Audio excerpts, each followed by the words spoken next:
Everybody thinks a clean house automatically means a healthy house. But what if some of the products sitting under your sink are actually making your air dirtier than the street outside? Consumer safety groups, poison control centers, and recent recalls have exposed a side of household cleaners most companies never put on the label. And the wild part? Some of the worst offenders are marketed as fresh, natural, or even family safe. So before you spray another counter or plug another fragrance into the wall, stick around. Because a few of these products were tied to recalls, respiratory problems, chemical injuries, and lawsuits that barely made headlines. Let's start with one almost everybody trusts. Mrs. Meyer's built an entire brand around the idea of clean ingredients. Cute bottles, garden scents, labels covered in words like basil, lavender, and lemon verbena. It looked safer than the harsh chemical cleaners your parents used, but multiple lawsuits challenged how natural those products really were. Independent testing and consumer complaints focused heavily on undisclosed fragrance ingredients and allergic reactions linked to preservatives. And here's the thing most people don't realize. In the US, companies can legally hide hundreds of fragrance chemicals behind one single word, fragrance. You never actually know what's inside that scent.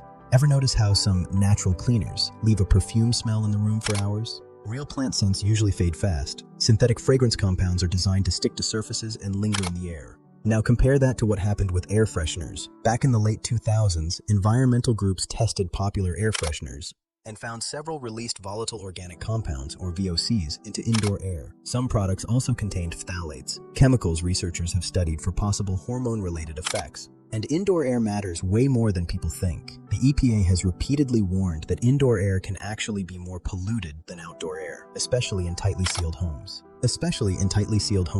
That means when you spray heavy fragrance into a bedroom, bathroom, or car, those particles don't magically disappear. They hang in the air, settle onto couches, carpets, countertops, and eventually get inhaled. Now add heat into the mix. Glade plugins and similar fragrance warmers exploded in popularity because they run 24/7. But over the years, the Consumer Product Safety Commission received reports involving overheating and melting units. Most people never think about it because the devices look harmless. Tiny plastic gadget, soft scent, no big deal. Except many fragrance products release VOCs continuously while they're operating. And if you're sensitive to strong scents, already dealing with asthma, migraines, or allergies, constant exposure can turn your own living room into a trigger zone. Then came 2020. The pandemic completely changed how Americans use disinfectants. Sales of wipes and sprays skyrocketed overnight. People were disinfecting groceries, steering wheels, packages, even shoes. Poison control centers reported a huge spike in exposure calls. And a lot of people were accidentally overusing products without realizing stronger chemical exposure doesn't always equal better protection. Take disinfecting wipes. Most people wipe a surface once and immediately let it dry. But many disinfectants only work if the surface stays visibly wet for several minutes. If it dries too fast, you may not even get the full disinfecting effect companies advertise. And here's another thing labels rarely emphasize. Some disinfectants leave residue behind. That's why certain products specifically instruct users to rinse food contact surfaces after use. Now think about high chairs, kitchen counters, pet bowls, or toys toddlers touch all day. That doesn't mean disinfectants are bad. Hospitals rely on them for a reason. But using industrial strength disinfectants for every tiny mess in a normal home, that's where overuse starts becoming a problem. Another product that raised major concern during the pandemic was aerosol disinfectant spray. Health experts warned repeatedly that spraying large amounts in enclosed spaces could irritate lungs and airways, especially for people with asthma or respiratory conditions. And unfortunately, some people even mixed cleaners together trying to double disinfect. That's where things get dangerous fast. Because mixing bleach with ammonia-based cleaners can create toxic gases. Poison control centers still warn about this every single year, yet millions of Americans accidentally do it without realizing. And that brings us to one of the most recognizable blue bottles in America, Windex. That sharp smell people associate with clean, a lot of that comes from ammonia. In a ventilated area, it's generally considered safe.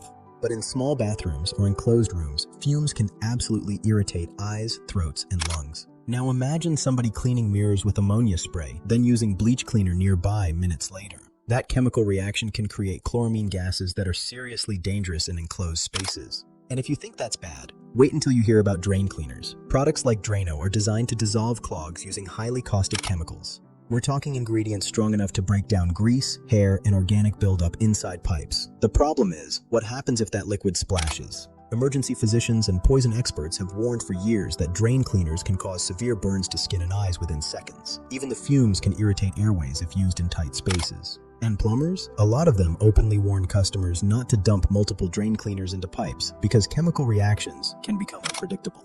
But the craziest household cleaner story in recent years might have been Pine Sol. In 2022, Clorox recalled millions of Pine Sol bottles after concerns about possible bacterial contamination involving certain production lots. Imagine buying a product meant to clean surfaces, only for the product itself to potentially contain harmful bacteria. That recall shocked people because Pine Sol had been trusted in American homes for generations. And finally, there's laundry pods. Tide Pods changed the laundry game because they were convenient, compact, and easy to use. The Poison Control Centers also documented thousands of accidental exposures involving young children after pods hit the market. Bright colors, soft texture, candy-like appearance. Experts repeatedly warned families to keep them completely out of reach. Even a single pod can be dangerous if bitten or swallowed. Companies later updated packaging and safety measures, but the bigger lesson stayed the same. Convenience products can still carry serious risks if people stop treating them like chemicals. Now here's the important part. Nobody tells you.